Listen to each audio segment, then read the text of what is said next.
Today I'm making some pistachio cream. I wanted to be as green as possible, so I ordered unroasted pistachios online. The advantage of using unroasted pistachios is their intense green color, which fades when they're roasted. The downside is that I have to peel them. First I remove the shells, and then I want to peel off the purple skin to avoid muddying the color of my cream. To make this easier, I pour hot water over the pistachios, let them soak for a bit, and then drain the liquid. This should loosen up the skins, and even the water gets muddy. Exactly the color I don't want in my cream. Next I place the pistachios between two kitchen towels and rub them to loosen the skins. The tutorials I watched make this step look easy, but for me it didn't work that well.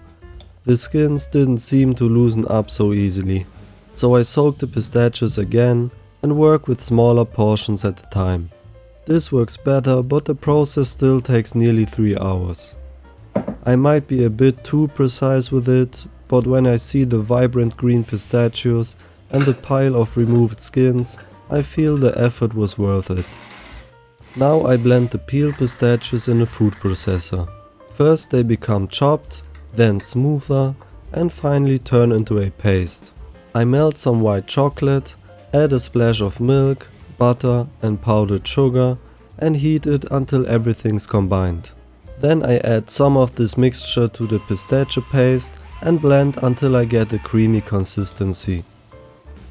Then I add all of my chocolate mixture and some more pistachio paste, but my blender quickly runs out of space.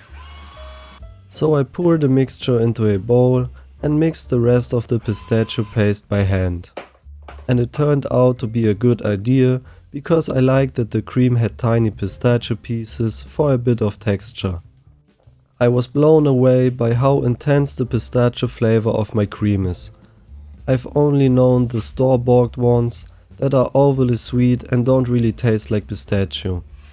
Seeing the vibrant color was all proof I needed that the effort was worth it. Finally I fill the cream into jars, and after that I'm done. That's it for now, thanks for watching.